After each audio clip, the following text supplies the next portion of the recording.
Warframe is a free-to-play action RPG developed and published by Digital Extremes. Originally released in 2013, today we take a look at the state of the game, as well as its recent content drop, The New War, and how all tied together, what the game has to offer. With a number of years and numerous large content drops and updates, how does the game stack up going into 2022? Join me as we take a look at the sci-fi action RPG that is Warframe.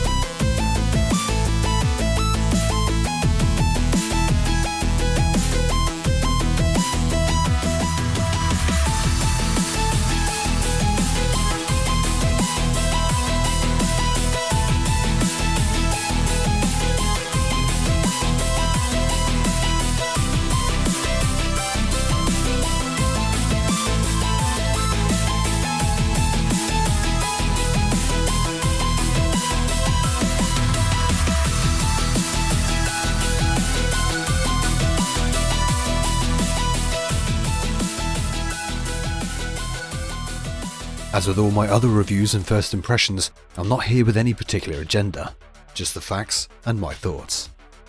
This video will be split up into the following sections, covering gameplay, progression, setting and aesthetic, PvP, monetization, the new war featuring no spoilers, and conclusion. Timestamps will be in the description.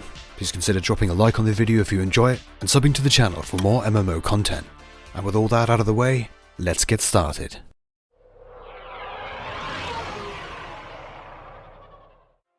Anyone who has even glanced at some footage of Warframe will be able to see its fast-paced focus on movement. This is far from slowly creeping and clearing rooms seen in other titles. Warframe smashes through blast doors and sends enemies reeling, initially in response to an exploit found in the earlier release that allowed players to extend jumps. Developer Digital Extremes embraced the player's potential for movement, with slides, dashing, and gliding across the battlefield, giving way to some really engaging and stylish combat encounters.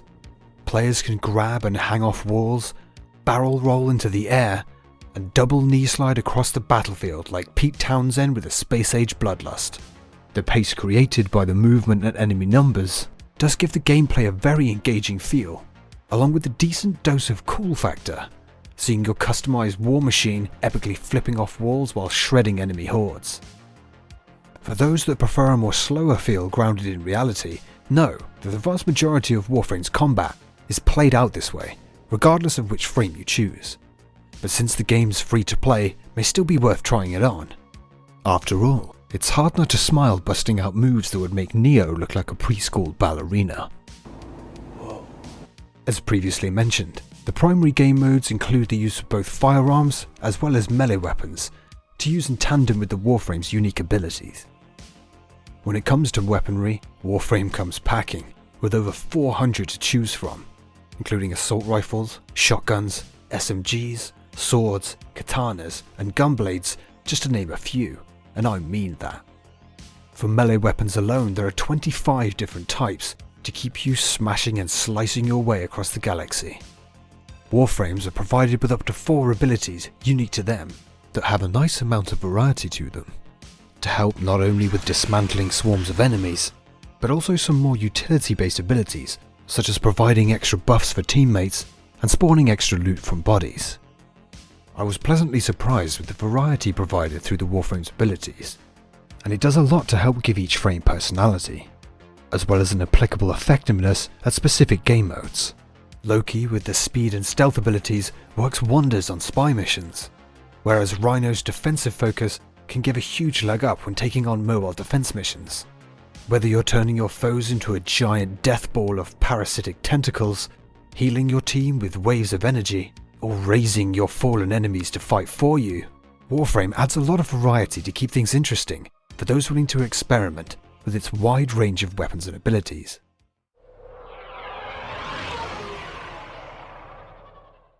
There are 24 different mission types to jump into in Warframe. Sabotage missions will see players infiltrating an enemy-occupied map to sabotage an objective while defeating its defenders. Assassination missions will see you tasked with taking down one of the game's bosses, tied into the lore and story progression for some great face-offs, while spy missions will test the player's skills at stealth while attempting to retrieve 3 sets of data from an enemy base while remaining undetected. While this seems like a lot to keep things interesting, quite a few missions boil down to either killing lots of things or defend something while doing the same. Defense, mobile defense, and excavation, for example, all boil down to camping a location and defending it from waves of enemy forces. Exterminate and survival are both centered around cutting down large amounts of enemy forces, and since a number of gameplay modes are quite similar, this can lead to burnout after extended play sessions. Warframe does, however, add a nice amount of variety in its gameplay content as it stands today, due to its now expanded content through the Railjack system, most notably.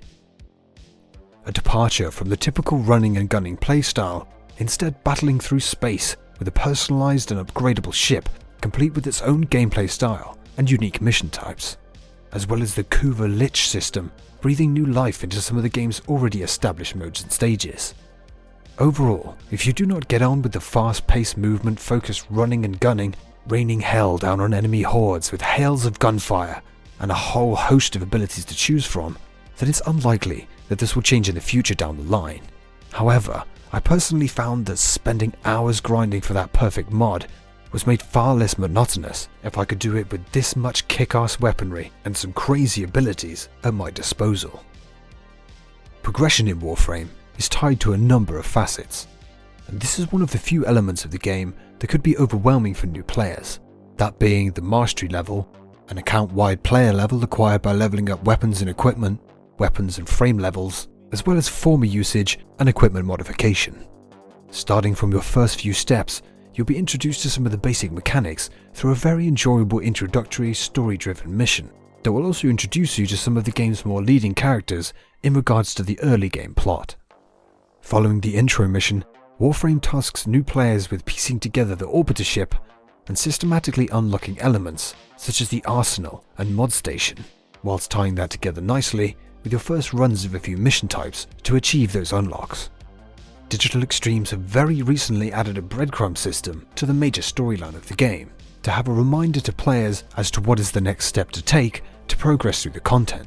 I feel that this was a much needed addition, as things can quickly get very cluttered after playing for a short while with so many possibilities to branch off and get involved in a whole host of alternative content types and quest lines.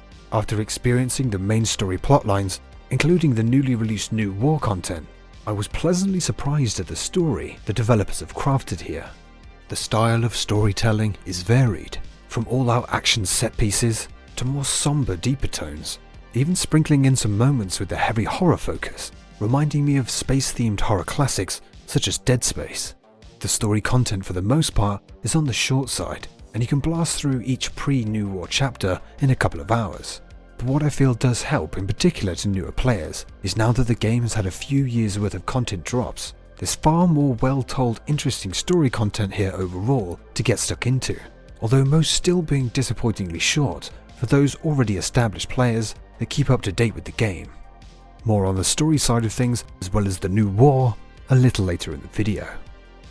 As previously mentioned, further progression is tied to leveling both your mastery, weapons, and warframes, as well as the ongoing hunts for bigger and better mods and upgrades. The leveling system of Warframe, I think here, does something quite clever. You do not gain mastery rank experience for warframes and weapons you have already leveled. Now, some may look sideways at this one, but what it really does is encourage you to build and try out a whole host of different abilities and weapon types. Quite a clever way of injecting some ongoing variation to whatever content you're grinding through. Even spamming the same Void Fisher over and over for relics can be made to feel far less mundane if while doing so, you're unlocking and playing around with some cool new abilities for a frame you're leveling, even purely for the mastery experience.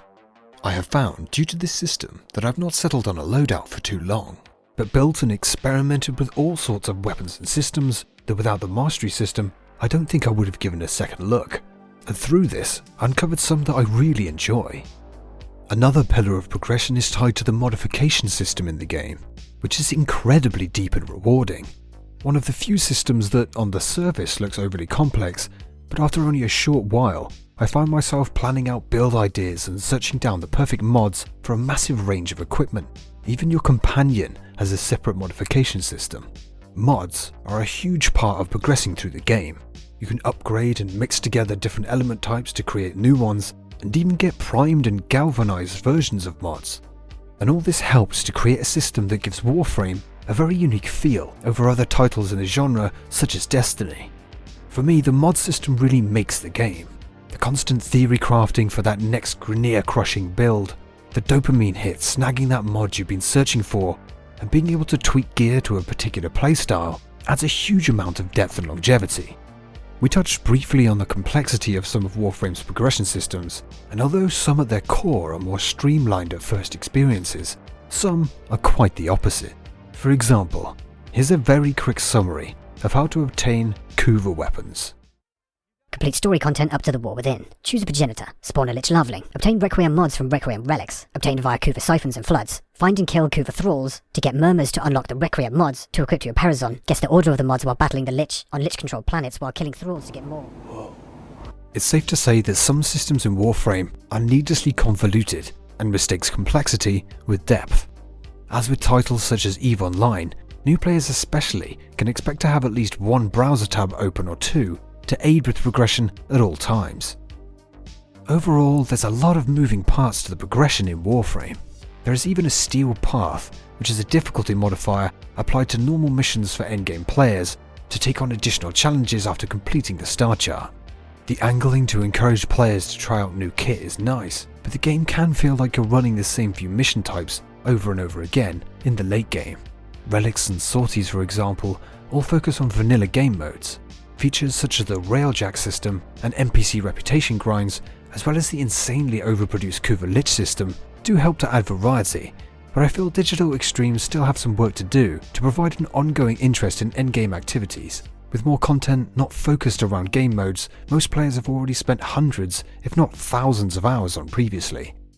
One thing to point out here is just how hugely customizable Warframe is when it comes to tricking out your player's gear. From frames and weapons, all the way down to your ship's interior and colour schemes for your UI. So much in this game is set up for customization. Hundreds of colour options for individual sections of gear, as well as farmable cosmetics, gives the players the chance to design their loadout to feel like something truly unique to you. Both the male and female themed frames ooze with style and mystique. As someone who values customizability, Warframe delivers on a massive scale when it comes to this.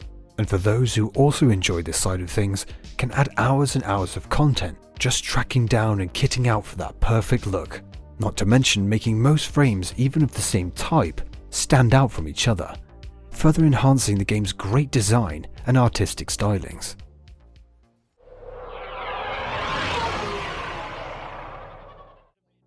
Warframe's setting and overall aesthetic works incredibly well at creating an interesting and styled world to explore and inhabit.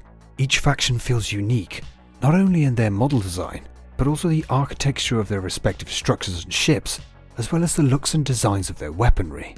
The work done bringing life to these factions feeds directly into the impact of the story-driven content, and along with some strong storytelling, gave me the feeling that I wanted to know all I could about the factions and main players of this sci-fi adventure. The relentless spread of the anthropomorphic infestation, to the allure and lost mystery of the Orokin Warframes, augments the effectiveness to deliver its dark and beautifully broken universe. And this served as one of the biggest surprises for me. From a game I had concluded to be nothing more than a mindless looter shooter, it was great to experience the well-paced, emotional, and sometimes very artistically told stories Warframe can provide. And overall, it left me with a desire to know what happens next, something that luckily recently has had a massive contribution with the latest update. The aesthetic of the game overall I found to be a great addition to the overall feeling of the game. Don't get me wrong, there are some odd flavours here too, such as the cauliflower-headed Captain Vor, or the bonkers-looking Nefanyo. But overall, with each faction having distinct designs for each, including all associated weapons and ships, Warframe has achieved a lot of style and variety in its war-torn sci-fi universe.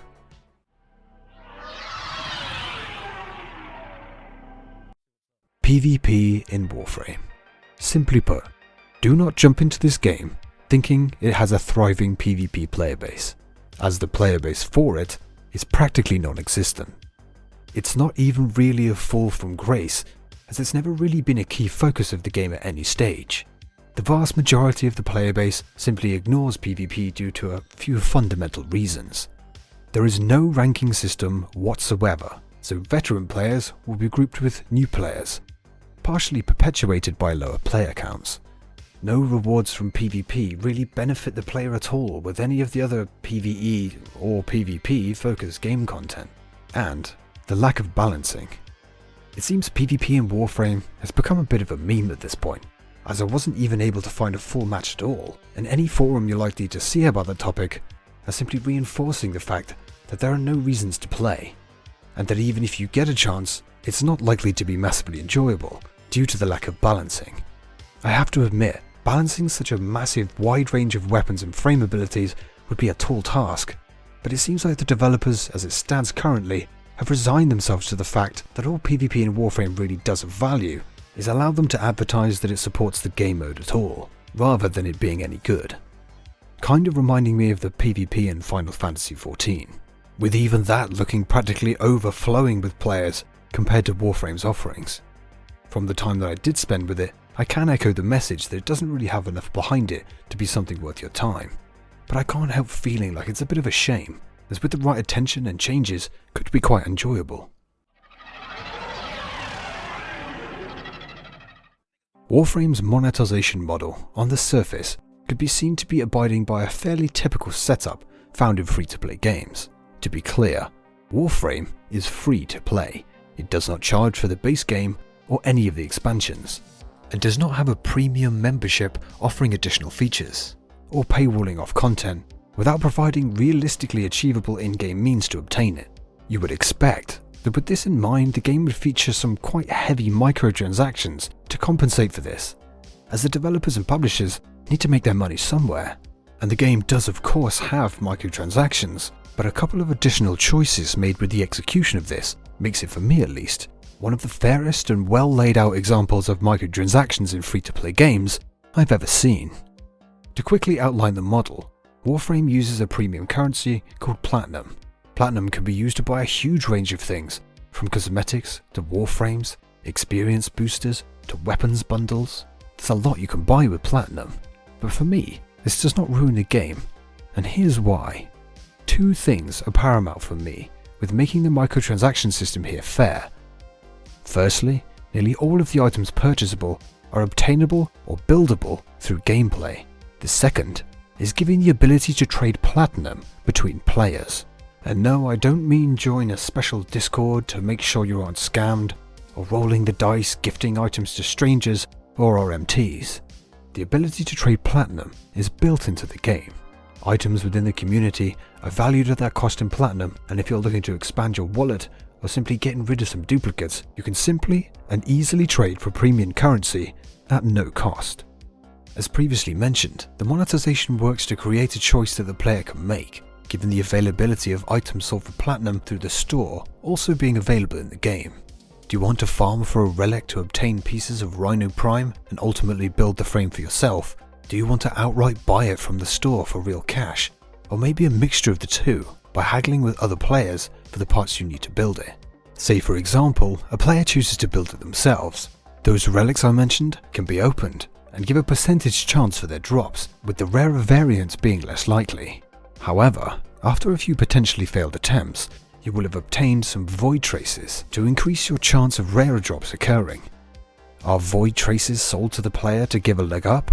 No, it's given out for free during gameplay to increase the chance of players that experience bad luck with their rolls getting the item they desire, the items they're obtaining through gameplay, as opposed to buying them off the store. This alone surprised me, as I've never seen a free-to-play developer before implementing a system that helps respect the time of the players that choose to farm their items through gameplay as opposed to getting it from the stores. Warframe also gives players the opportunity to to obtain cosmetics that typically are exclusively purchased with Platinum through the Nightwave seasonal content, as well as other special events and holidays. I know developers and publishers need to make their money, of course, and microtransactions can only be expected when a game is free, but something I did not expect were choices made to this model that show they at least somewhat respect the player's experience when making the choice to earn instead of purchase their gear. They did not have to implement a system to support trading Platinum. They did not have to give players increased chances on relic drops, and they did not have to constantly add items to events that are typically only bought with premium currency. For a game that is truly free to play, I expected a far more aggressive monetization model here, and it's nice to see that there are at least some developers out there that still consider the player experience when drafting up ways to make money back from games as a service. The monetization isn't completely without caveats, however. Due to being able to purchase frames and weapons, as well as trade with other players for mods and upgrades, this leads to the ability for a player with a fat wallet and a few too many martinis in their system could buy their way to obtaining a lot of the best gear in the game to create some devastating endgame builds. Ultimately though, if a player buys all they need to be the most effective at a game with fully upgradable mods and the most powerful weaponry, then they are robbing themselves of the experience of actually playing the game at all. While not gaining any kind of competitive edge due to the tiny existence of any worthwhile PvP content, it can give someone with the desire to buy their way to the top the ability to do so. But they then must ask themselves the question, if you're going to buy all the best gear outright in a PvE-centered game, then well, why are you playing the game at all? No one gains a sense of pride from items they have purchased over those they have obtained through dedication, and if you skip to the finish line in a PvE experience, then the only thing to reward you at the end will be the admiration of other players who frankly don't give a shit. Warframe is a truly free-to-play game, and has the microtransaction setup found in oh so many others of its type. But Warframe also adds some elements to it that gives the impression that it still values the player experience within its free-to-play model, something unfortunately that is a dying trend amongst contemporary video game experiences.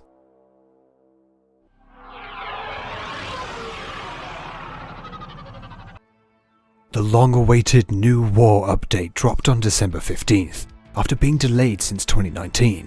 The update was touted as a challenging, story-rich content drop, and players would be tasked with accumulating various items to prepare themselves for its release.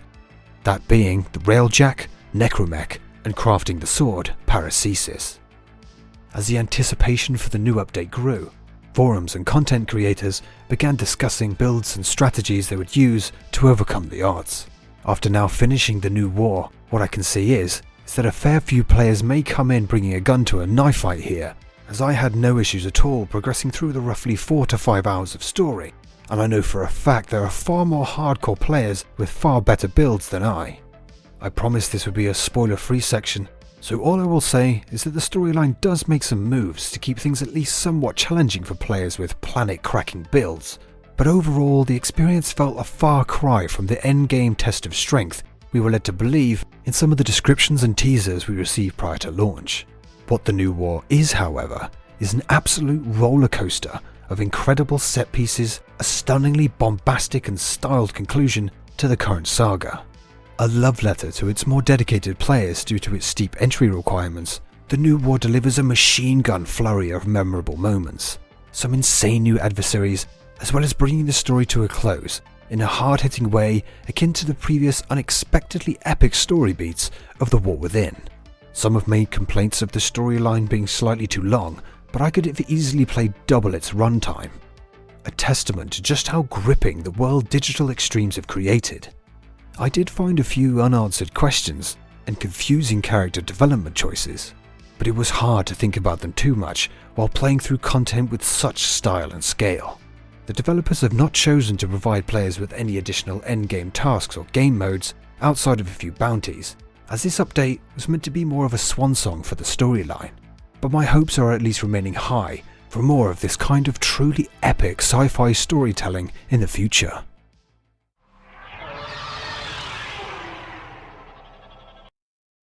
In conclusion, Warframe does a lot right for those that are fans of fast-paced looter shooters. For longer-standing players, I can see where the complaints start to arise, with underwhelming longevity of recent content updates and how the grind can burn out players due to repeated gameplay loops. But for those new or returning players, or even those that have yet to cross off all the game has to offer, there is a greatly engaging experience to be had. The story is surprisingly gripping and deep. The options for builds and customizations are insane, and the variety of frames themselves, along with the mastery ranking system, helps inject variety as well as progression. My hopes are with now that the new war is concluded, Digital Extremes look to padding out the game modes and work on breathing more longevity and interest into its more day-to-day activities and gameplay loops, giving veteran players something to keep them busy and coming back. As for new players, on first look the game can seem intimidating, and especially in regards to systems like the Kuva Lich, will take some arguably unnecessary levels of research to grasp. But with Digital Extremes now implementing features to assist in new player experiences, as well as a wealth of content now available, it's never been a better time to suit up and take those first steps into adventure beyond the stars.